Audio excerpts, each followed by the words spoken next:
En español, cojones. Venga. Vale. ¿Jugaste esto alguna vez? Pues no. No es el caso. A ver. Joder. ¿Qué coño pasa con el sonido?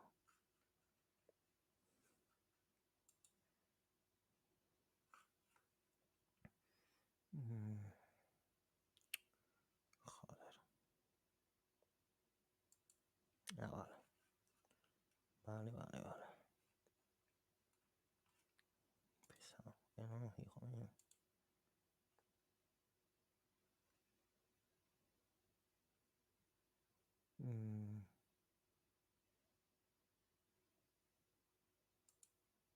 Sí, es esto.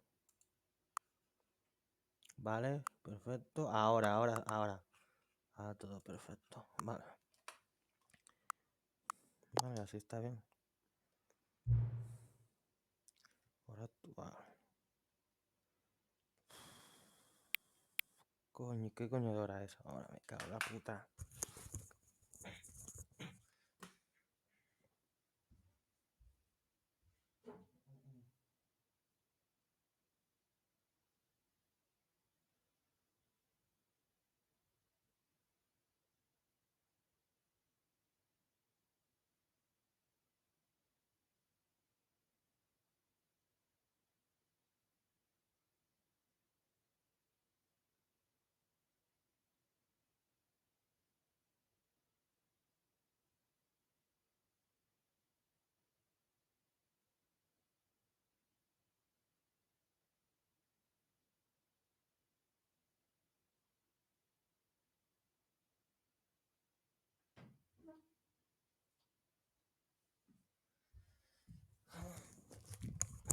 Vale.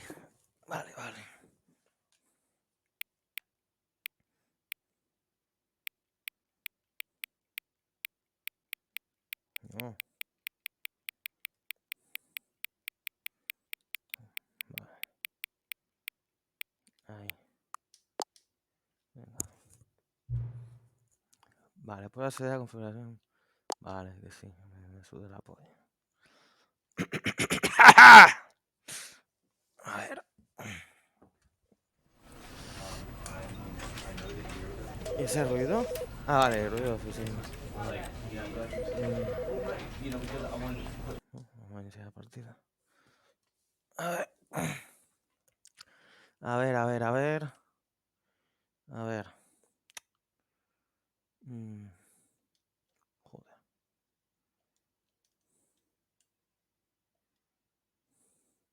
This is the story of a man named Stanley. Stanley worked for a company in a big building where he was employee number 427. Employee number 427's job was simple. He sat at his desk in room 427 and he pushed buttons on a keyboard. Orders came to him through a monitor on his desk, telling him what buttons to push, how long to push them, and in what order.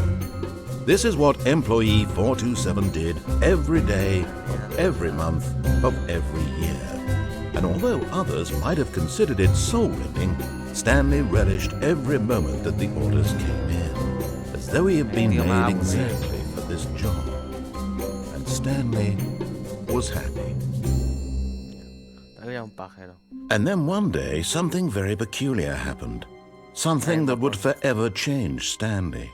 Something he would never quite forget. He had been at his desk for nearly an hour when he realized that not one single order had arrived on the monitor for him to follow. No one had showed up to give him instructions, call a meeting, or even say hi. Never in all his years at the company had this happened, this complete isolation. Something was very clearly wrong. Shocked, frozen solid, Stanley found himself unable to move for the longest time. But as he came to his wits and regained his senses, he got up from his desk and stepped out of his office.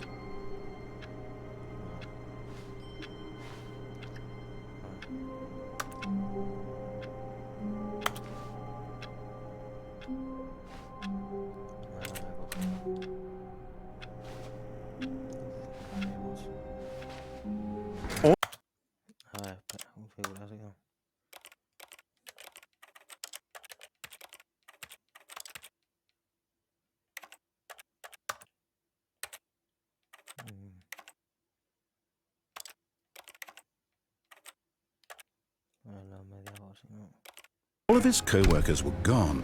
What could it mean? Stanley decided to go to the meeting room. Perhaps he had simply missed a memo. No matter how hard Stanley looked, he couldn't find a trace of his co-workers.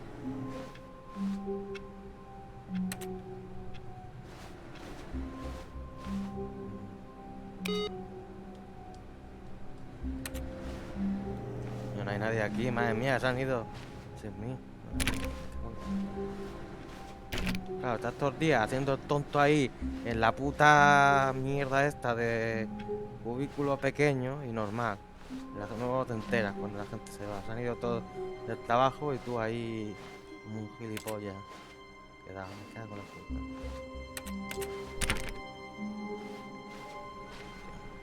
puta. Todo igual, madre mía. Esto parece una pesadilla de estas liminales. Me cago en la puta. A ver. En la puerta. En tu lava. Stanley went around touching every little thing in the office, but it didn't make a single difference, nor did it advance the story in any way. La polla también te tocaste, ¿no?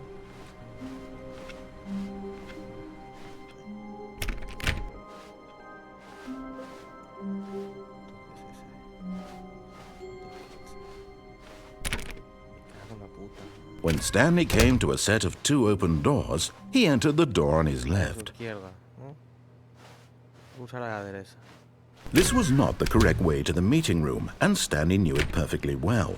Perhaps he wanted to stop by the employee lounge first, just to admire it. Tú estás cambiando ahí la historia como te da la gana, ¿eh? Tú ahí cambiando la historia solo para quedar bien. Ah, yes, truly a room worth admiring. It had really been worth the detour after all, just to spend a few moments here in this immaculate. But eager to get back to business, Stanley took the first open door on his left. La puerta a la izquierda. Esta. And so he detoured through the maintenance section, walked straight ahead to the opposite door, and got back on track. Eres muy mandón tú, ¿eh? Para la historia ¿qué pasa? ¿Estás contando tú el futuro? ¿Qué eres? Eres Dios y estás diciendo por dónde hay que ir, por dónde no hay que ir. Tú eres un dictador, espero que perganse.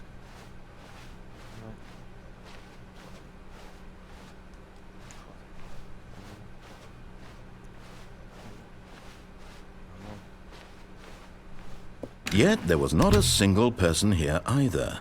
Feeling a wave of disbelief, Stanley decided to go up to his boss's office, hoping he might find an answer there.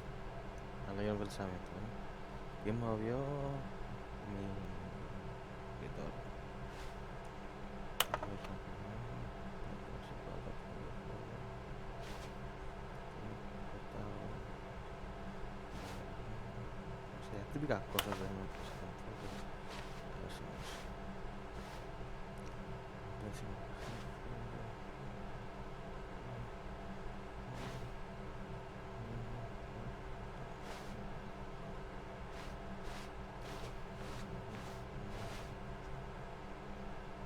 tampoco hay otras cosas. Yo quiero típico de la oficina. Y segundo, no podía haber traducido lo que ponen por aquí.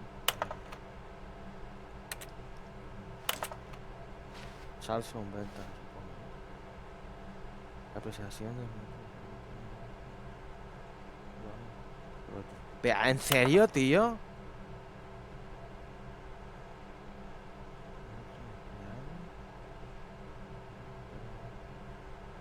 Hostia, vaya empresa más turbia. Un poco también lo típico, en plan, ama a tu jefe, estate feliz y come los huevos a tu jefe. Y para no ser despedido.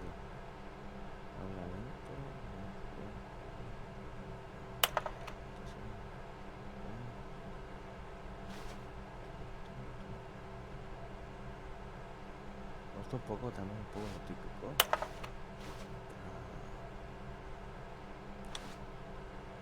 Esta mierda de pasividad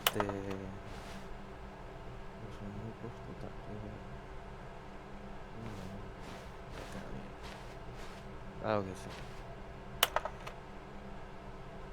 Me estás mintiendo.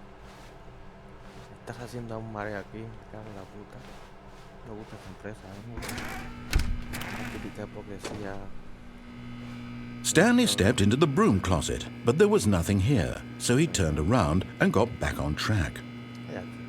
No pienses que digas algo. No hay nada. Mira eso sí. Cago en la puta. Coming to a staircase, Stanley walked upstairs to his boss's office. Eso es rojo.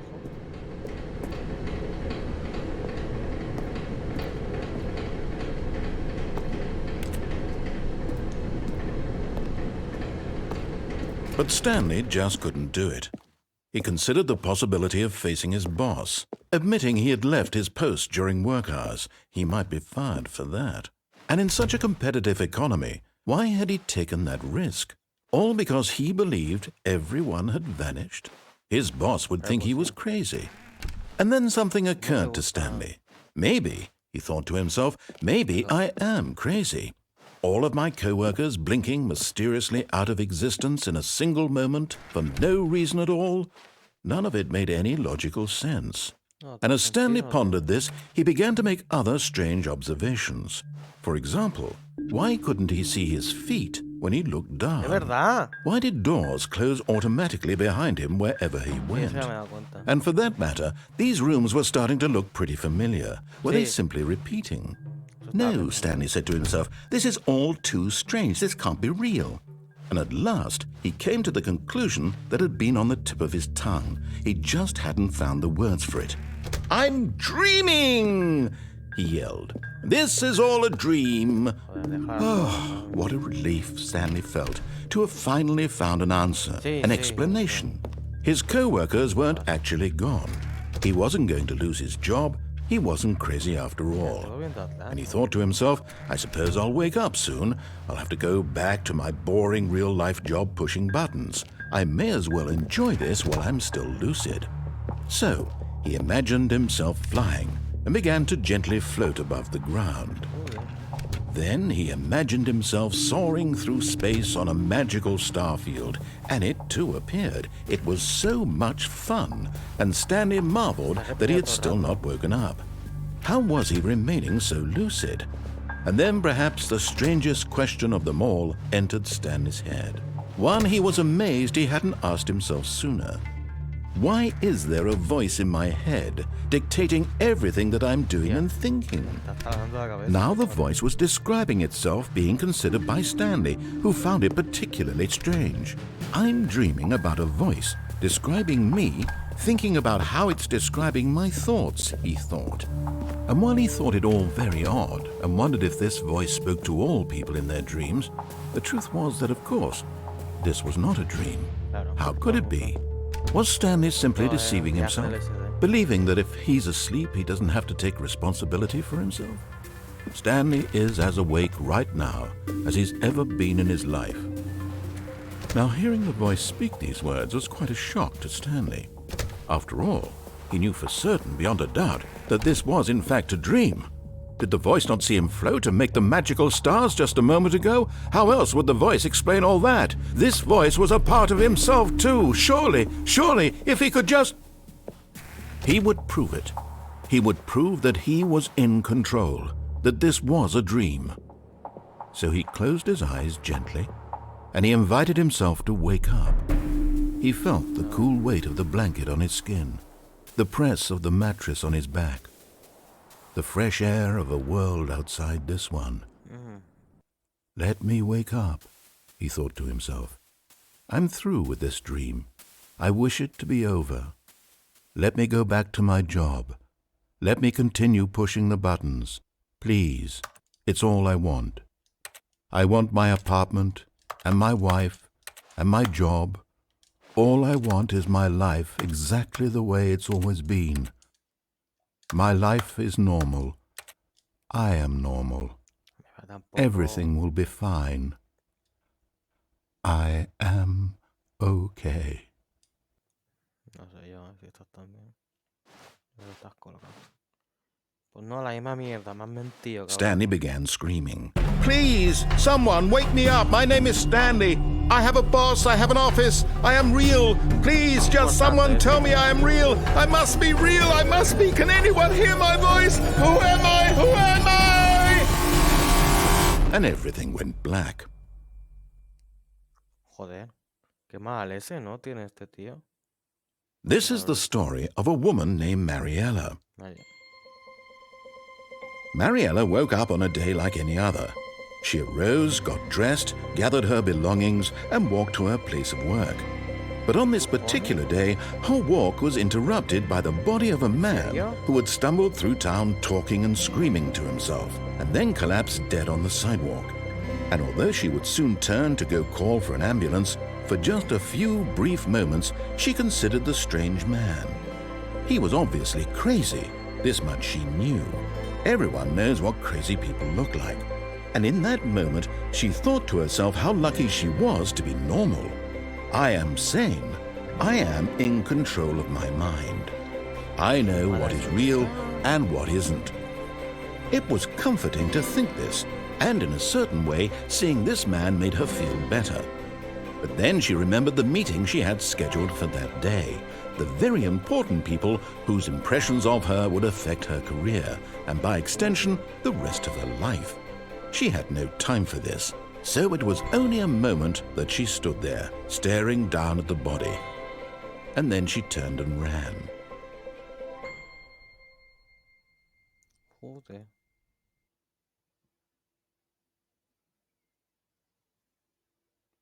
Hostia puta, vaya historia, ¿no? Vaya historia. ¿Cómo se guarda aquí? Se va a mirarlo porque no sé cómo se guarda.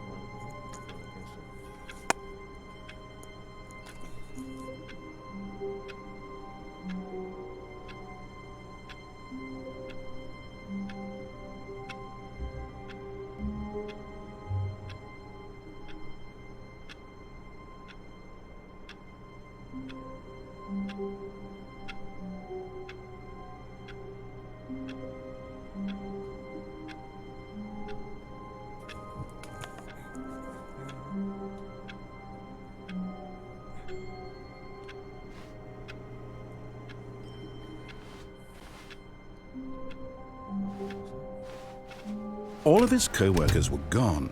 What could it mean? Stanley decided to go to the meeting room. Perhaps he had simply missed a memo.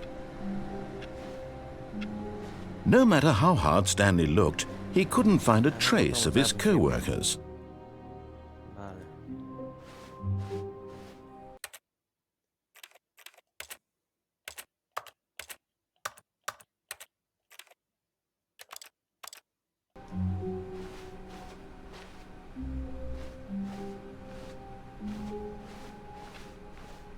Vale, eso era como un final. La tía esta lo encuentra ahí. When Stanley came to a set of 2 open doors, he entered the door on his left.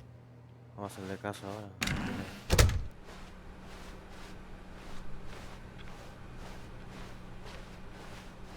Yet there was not a single person here either. Feeling a wave of disbelief, Stanley decided to go up to his boss's office, hoping he might find an answer there.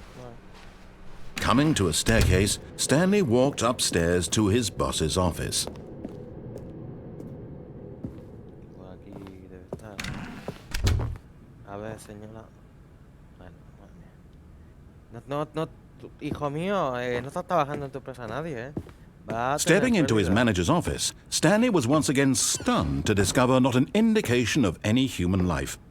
Shocked, unraveled, Stanley wondered in disbelief who orchestrated this, what dark secret was being held from him.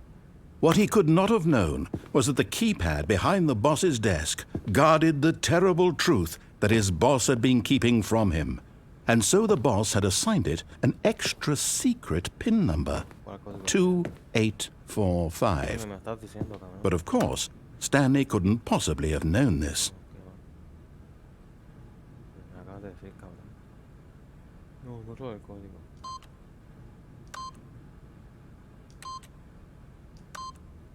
Yet incredibly, by simply pushing random buttons on the keypad, Stanley happened to input the correct code by sheer luck.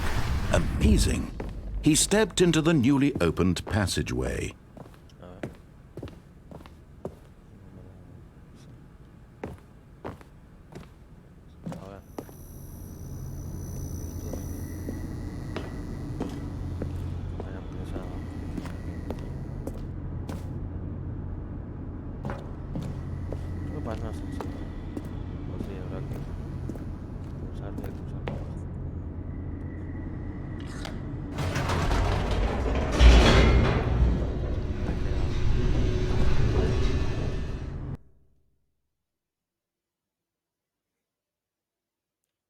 A ver qué hay.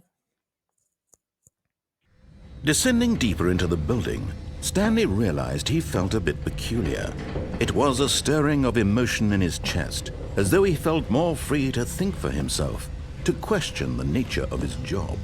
Why did he feel this now, when for years it had never occurred to him? This question would not go unanswered for long.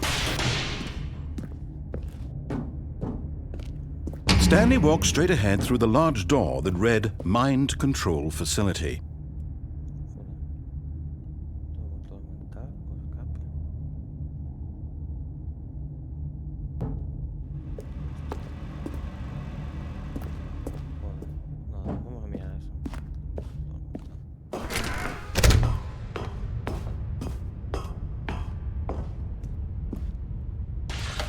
The lights rose on an enormous room packed with television screens.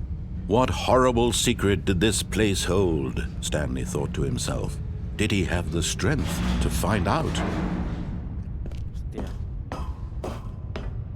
Tela el tema que está hablando aquí. Cómo te controla la mente.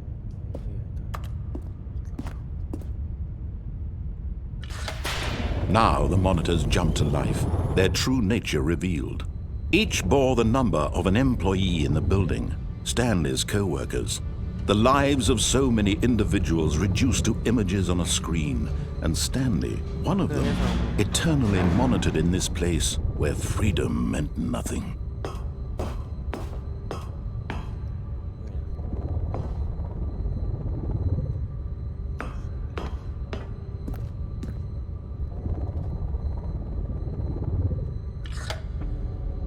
This mind control facility, it was too horrible to believe. It couldn't be true. Had Stanley really been under someone's control all this time?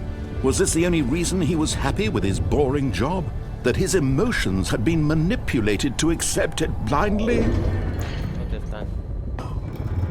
No, he refused to believe it. He couldn't accept it. His own life in someone else's control? Never!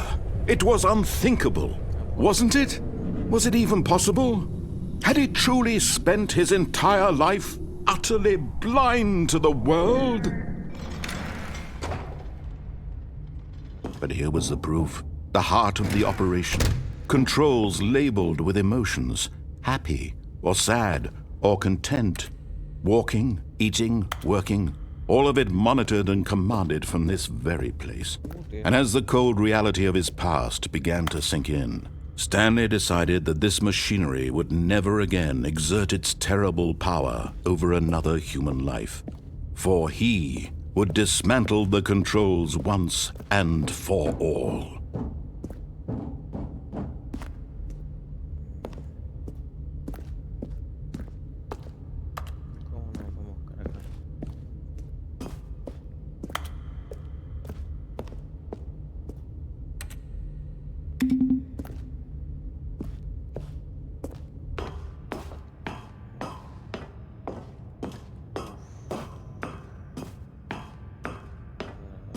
And when at last he found the source of the room's power, he knew it was his duty, his obligation, to put an end to this horrible place and to everything it stood for.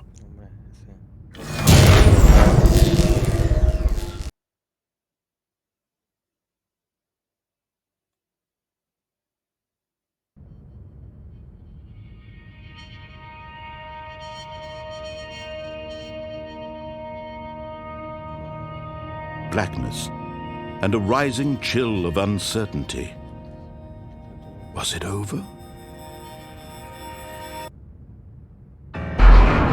Yes! He had won! He had defeated the machine, unshackled himself from someone else's command. Freedom was mere moments away. And yet, even as the immense door slowly opened, Stanley reflected on how many puzzles still lay unsolved. Where had his co-workers gone? How had he been freed from the machine's grasp? What other mysteries did this strange building hold? But as sunlight streamed into the chamber, he realized none of this mattered to him, for it was not knowledge or even power that he had been seeking, but happiness. Perhaps his goal had not been to understand, but to let go. No longer would anyone tell him where to go, what to do, or how to feel. Whatever life he lives, it will be his. And that was all he needed to know. It was perhaps the only thing worth knowing. Stanley stepped through the open door.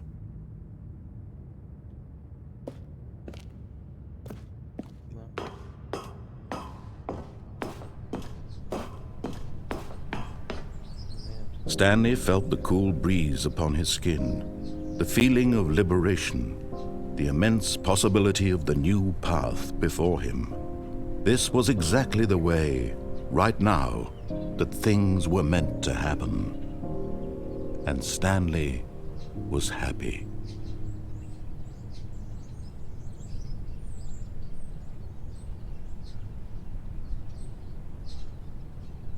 Otro final.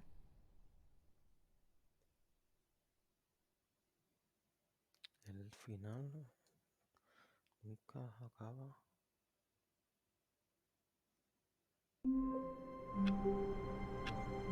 Lo voy a dejar aquí por hoy. Y ya... O sea, ya mañana continuamos. Está bien interesante.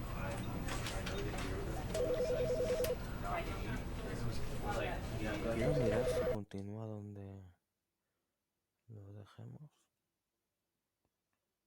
A ver. A ver. This is the story of a man named Stanley. Stanley worked for a company in a big building where he was employee number 427. Employee number 427's job was simple.